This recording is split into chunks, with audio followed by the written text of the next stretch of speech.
जोहार नमस्कार।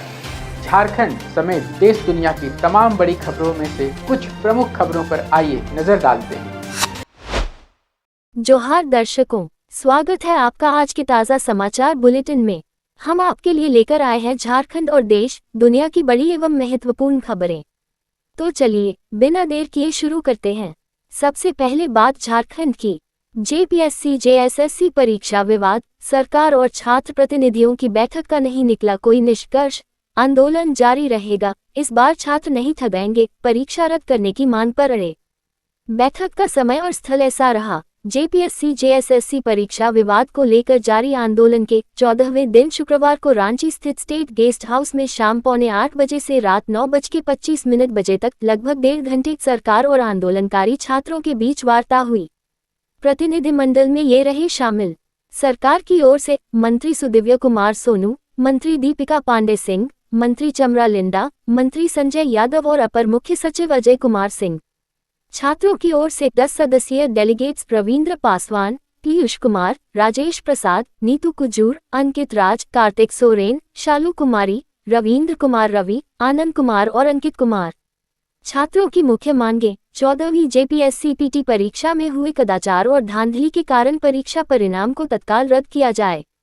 साथ ही अन्य परीक्षाओं में आए अनियमितताओं को रद्द कर पारदर्शी भर्ती प्रक्रिया सुनिश्चित की जाए। सरकार का पक्ष: मंत्री सुदिव्य कुमार सोनू ने वार्ता को सौहार्दपूर्ण और सकारात्मक बताया। सरकार की ओर से कहा गया कि मुख्यमंत्री के निर्देश पर सीआईडी निष्पक्ष जांच कर रही है और दोषियों को जेल भेजा गया है। सरकार मांगों पर गंभीरता से विचार करेगी और छात्रों से आंदोलन वापस लेने की अपील की। छात्रों का रुख: छात्र प्रतिनिधि रविंद्र पासवान व अन्य सदस्यों ने वार्ता को पारिवारिक और सकारात्मक बताया, लेकिन मुख्य मांगों पर ठोस सहमति या लिखित आश्वासन न मिलने के कारण असंतोष जताया।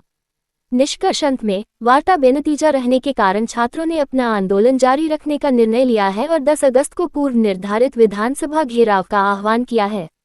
छात्रों से बातचीत करने के लिए कैसे तैयार हुई सरकार, जाने 14वें दिन कैसे खुला रास्ता। जयपाल सिंह मुंडा स्टेडियम में 14 दिनों से जारी जेपीएससी जेएसएससी आंदोलन के बीच गैर छात्रों को हटाकर पुनर्गठित 10 सदस्यीय छात्र प्रतिनिधिमंडल और 4 मंत्रियों की हाई पावर कमेटी के बीच स्टेट गेस्ट हाउस में सकारात्मक माहौल में वार्ता हुई। छात्रों ने 14वीं जेपीएससी पीटी परीक्षा में हुई धांधली का हवाला देते हुए परिणाम रद्द करने और भर्ती प्रक्रिया में सुधार की मांग रखी, जिस पर सरकार ने संवेदनशील रुख अपनाते हुए निष्पक्ष सीआईडी जांच का भरोसा दिया और आंदोलन वापस लेने की अपील की। पूरी प्रक्रिया के दौरान दोनों पक्षों ने संयम और परिपक्वता का परिचय दिया। हालांकि मुख्य मांगों पर तत्काल लिखित निर्णय न होने के कारण बातचीत के बाद भी छात्रों का आंदोलन जारी है। झारखंड विधानसभा के मॉनसून सत्र का दूसरा दिन जेपीएससी और जेएसएससी परीक्षाओं में गड़बड़ी के मुद्दे पर विपक्ष के भारी हंगामे और नारेबाजी के कारण बाधित रहा। विपक्षी विधायकों ने वेल में पहुंचकर परीक्षाओं की सीबीआई केंद्रीय जांच ब्यूरो से जांच की मांग की और नारेबाजी की, जिसके कारण सदन की कार्यवाही को बार बार स्थगित करना पड़ा।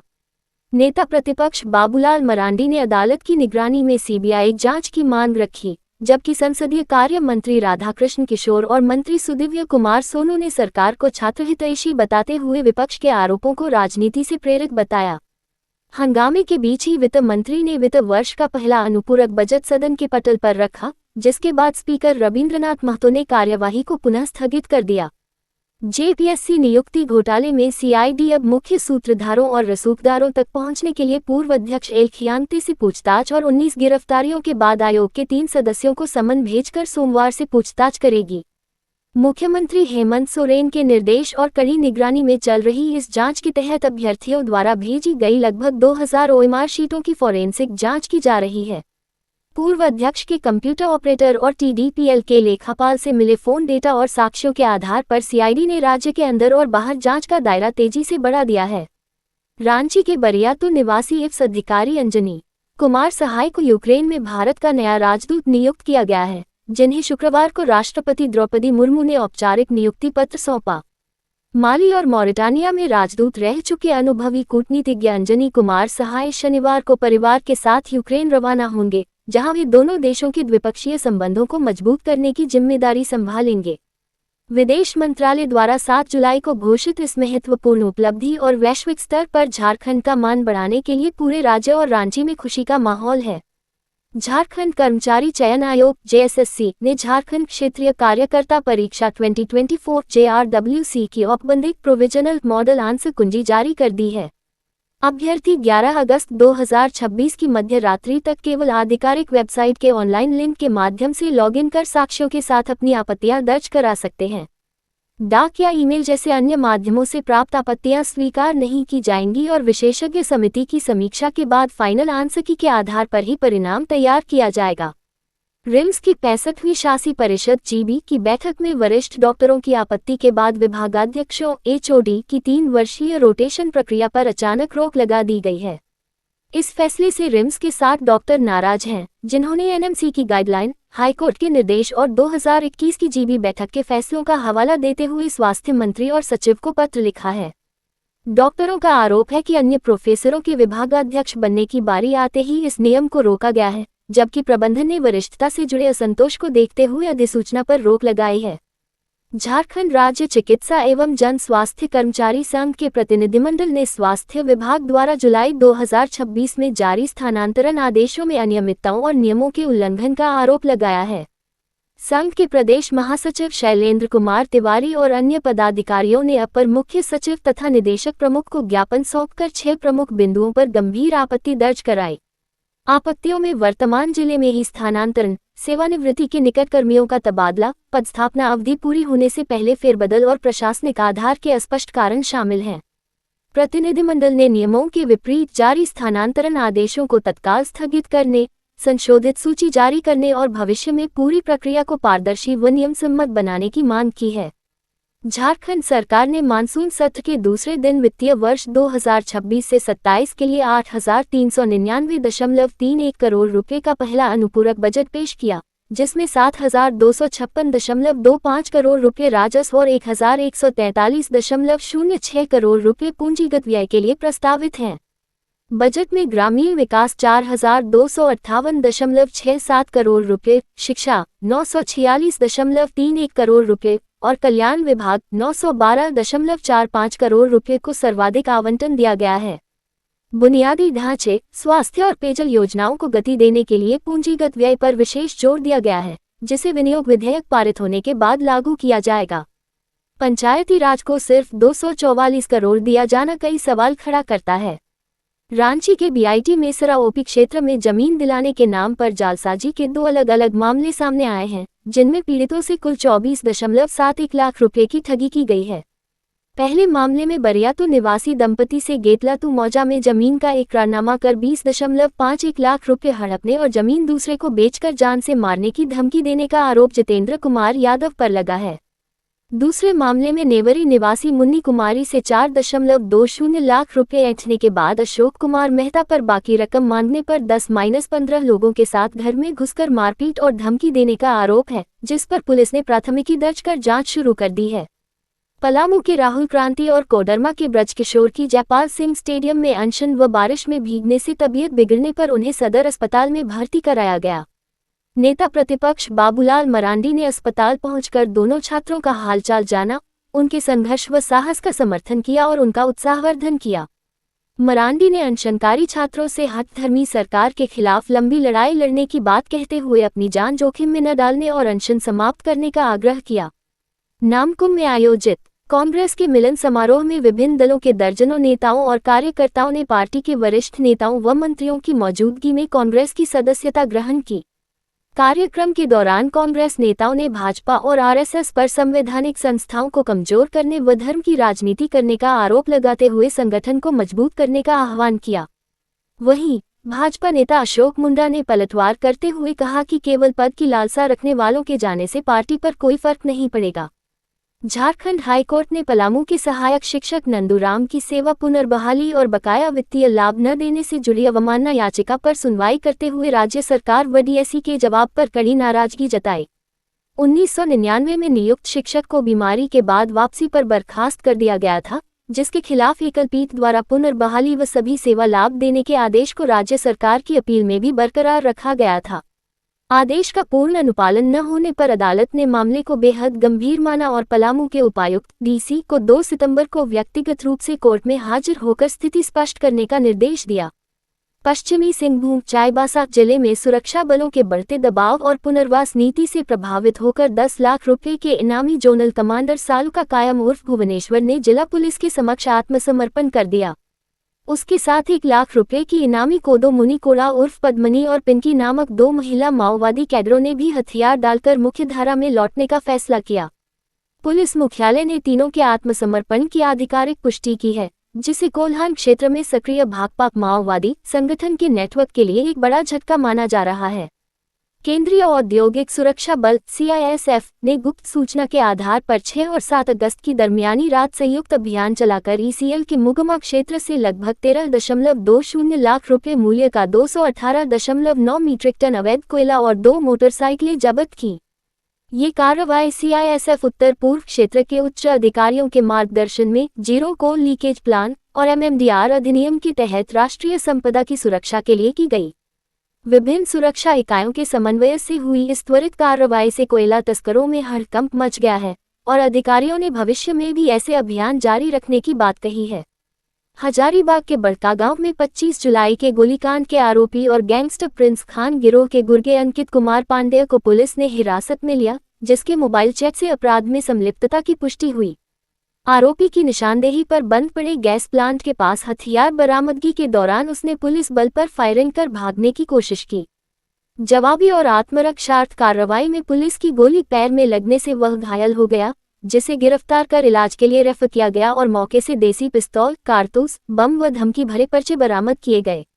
धनबाद क्लब में उपायुक्त आदित्य रंजन की अध्यक्षता में DMFT की अंतर विभागीय समीक्षा बैठक आयोजित हुई, जिसमें स्वास्थ्य, शिक्षा, पेयजल और आधारभूत संरचना से जुड़ी योजनाओं की प्रगति पर चर्चा की गई। उपायुक्त ने संस्थागत प्रसव की कम दर पर स्वास्थ्य अधिकारियों के प्रति नाराजगी जताते हुए कड़ी कार्रवाई के निर्देश दिए और शिक्षा विभाग को दिसंबर से पहले सभी स्कूलों में बेंच डेस्क व बिजली व्यवस्था दुरुस्त करने को कहा। भूमि विवाद, निविदा और ग्राम सभा स्तर पर लंबित मामलों का शीघ्र निष्पादन करने का निर्देश दिया गया, जिस पर कार्यदायी एजेंसियों ने 30 अक्टूबर तक सभी स्वीकृत योजनाओं को पूरा करने का आश्वासन दिया। धनबाद पुलिस केंद्र में आयोजित 3 दिवसीय कोयला क्षेत्रीय पुलिस ड्यूटी मीट 2026 का शुक्रवार को समापन हुआ, जिसमें धनबाद ओवरऑल डिस्ट्रिक्ट चैंपियन और बोकारो उपविजेता बना। बोकारो प्रक्षेत्र के IG शैलेंद्र कुमार सिन्हा की मौजूदगी में आयोजित इस मीट में Shailendra Paswan overall individual champion और मंजीत कुमार उपविजेता चुने गए। प्रतियोगिता में उत्कृष्ट प्रदर्शन के आधार पर 14 सदस्यीय टीम का चयन किया गया, जो आगामी राज्य स्तरीय पुलिस ड्यूटी मीट में कोयला क्षेत्र का प्रतिनिधित्व करेगी। अब देखिए राष्ट्रीय एवं अंतर्राष्ट्रीय सुर्खियां।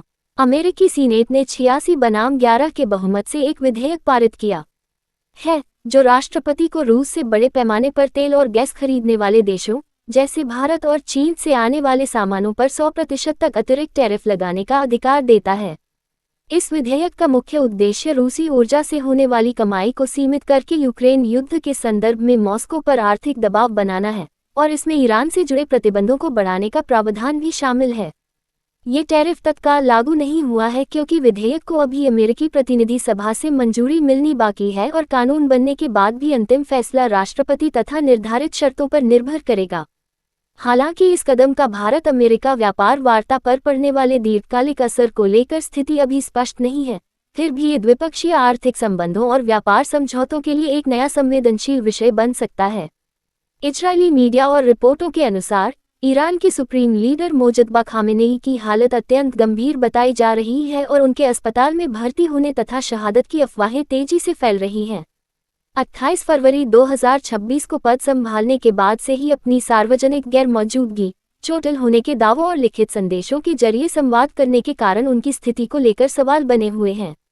हालांकि ईरान के अधिकारियों और स्वास्थ्य मंत्रालय ने इन गंभीर दावों का खंडन करते हुए उनके रणनीतिक नेतृत्व में बने रहने की बात कही है, लेकिन राष्ट्रपति के सीधे संपर्क न हो पाने के बयान से रहस्य और अटकलें बरकरार हैं। अमेरिकी विदेश विभाग ने पाकिस्तान अधिकृत जम्मू कश्मीर पोक में जारी विरोध प्रदर्शनों पर चिंता जताते हुए पाकिस्तान सरकार से संयम बरतने, मौलिक अधिकारों का सम्मान करने और इंटरनेट बहाल कर निष्पक्ष माहौल बनाने की अपील की है। जून 2026 से जारी सुरक्षा बलों की कार्रवाई में दर्जनों नागरिकों की मौत, इंटरनेट बंदी और मानवाधिकार उल्लंघनों पर एमनेस्टी इंटरनेशनल और अन्य मानवाधिकार संगठनों ने स्वतंत्र जांच की मांग की है। भारत ने भी पोक में हो रहे स्थानीय चुनावों को महज एक ढोंग करार देते हुए अंतर्राष्ट्रीय समुदाय से पाकिस्तान की इस दमनकारी कार्रवाई पर जवाब तय करने का आह्वान किया है। लोकसभा में नेता प्रतिपक्ष राहुल गांधी ने E20 20% एथेनॉल मिश्रित पेट्रोल नीति को आम जनता की जेब पर सीधा असर डालने वाला और वाहनों को नुकसान पहुंचाने वाला कदम बताया है। इसके जवाब में केंद्र सरकार और पेट्रोलियम मंत्रालय ने इन दावों को खारिज करते हुए कहा है कि E20 ईंधन से बड़े पैमाने पर इंजन खराब होने या जंग लगने का कोई तकनीकी प्रमाण नहीं मिला है। सरकार ने माना कि केवल कुछ पुराने वाहनों में माइलेज में 3 से 5% की मामूली कमी आ सकती है, लेकिन आधुनिक वाहनों में ये पूरी तरह सुरक्षित है और फिलहाल एथेनॉल मिश्रण और बढ़ाने की कोई योजना नहीं है। मौसम विभाग ने 8 से 13 अगस्त तक उत्तर, मध्य और पूर्वी भारत के विभिन्न राज्यों जैसे हिमाचल, उत्तराखंड, राजस्थान, मध्य प्रदेश, झारखंड, बिहार और दिल्ली में हल्की से भारी बारिश तथा तेज हवाओं का पूर्वानुमान व्यक्त किया है।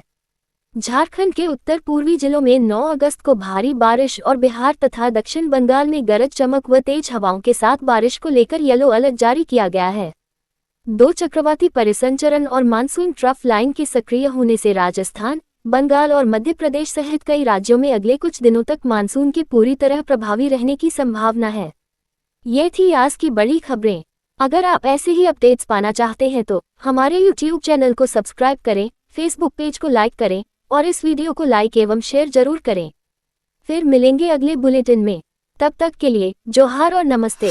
कैसी लगी आपको हमारी ये खबर, ये हमें कमेंट बॉक्स में लिखकर ज़रूर से बताएं और ऐसे ही नवीनतम ताज़ा अपडेट्स, खास खबरों से रूबरू बने रहने के लिए बने रहें हमारे संग। कैमरा के पीछे से मेरा सहयोग कर रहे अजय महतो, आनंद चौहान के साथ मैं यदत पिंटू रांची।